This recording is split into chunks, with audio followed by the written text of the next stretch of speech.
اور اس دن سے ڈرو جب کوئی کسی کے کچھ بھی کام نہ آئے اور نہ کسی کی سفارش منظور کی جائے اور نہ کسی سے کسی طرح کا بدلہ قبول کیا جائے اور نہ لوگ کسی اور طرح مدد حاصل کر سکیں۔ اور ہمارے ان احسانات کو یاد کرو جب ہم نے تم کو قوم فرعون سے نجات بخشی۔ وہ لوگ تم کو بڑا دکھ دیتے تھے، تمہارے بیٹوں کو تو قتل کر ڈالتے تھے اور بیٹیوں کو زندہ رہنے دیتے تھے، اور اس میں تمہارے پروردگار کی طرف سے بڑی سخت آزمائش تھی۔ اور جب ہم نے تمہارے لیے سمندر کو پھاڑ دیا پھر تم کو تو نجات دی اور فرعون کی قوم کو غرق کر دیا اور تم دیکھ رہے۔ اور جب ہم نے موسیٰ سے 40 رات کا وعدہ کیا تو تم نے ان کے پیچھے بچڑے کو معبود مقرر کر لیا اور تم ظلم کر رہے تھے۔ پھر اس کے بعد ہم نے تم کو معاف کر دیا تاکہ تم شکر کرو۔ اور جب ہم نے موسیٰ کو کتاب اور معجزے عنایت کیے تاکہ تم ہدایت حاصل کرو۔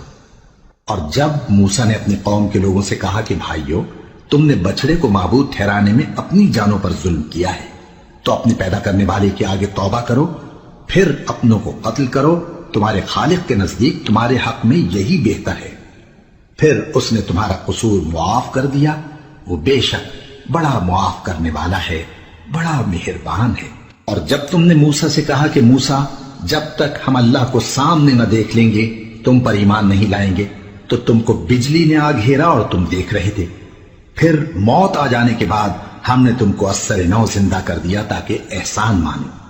اور ہم نے بادل کا تم پر سایہ کیے رکھا اور تمہارے لیے من و سلوہ اتارتے رہے کہ جو پاکیزہ چیزیں ہم نے تم کو عطا فرمائی ہیں ان کو کھاؤ پیو، مگر تمہارے بزرگوں نے ان نعمتوں کی کچھ قدر نہ جانی اور وہ ہمارا کچھ نہیں بگاڑتے تھے بلکہ اپنا ہی نقصان کرتے تھے۔ اور جب ہم نے ان سے کہا کہ اس گاؤں میں داخل ہو جاؤ اور اس میں جہاں سے چاہو خوب کھاؤ پیو، اور دیکھنا دروازے میں داخل ہونا سجدہ کرتے ہوئے اور حطوۃ کہنا، ہم تمہارے گناہ معاف کر دیں گے اور نیکی کرنے والوں کو اور زیادہ دیں گے۔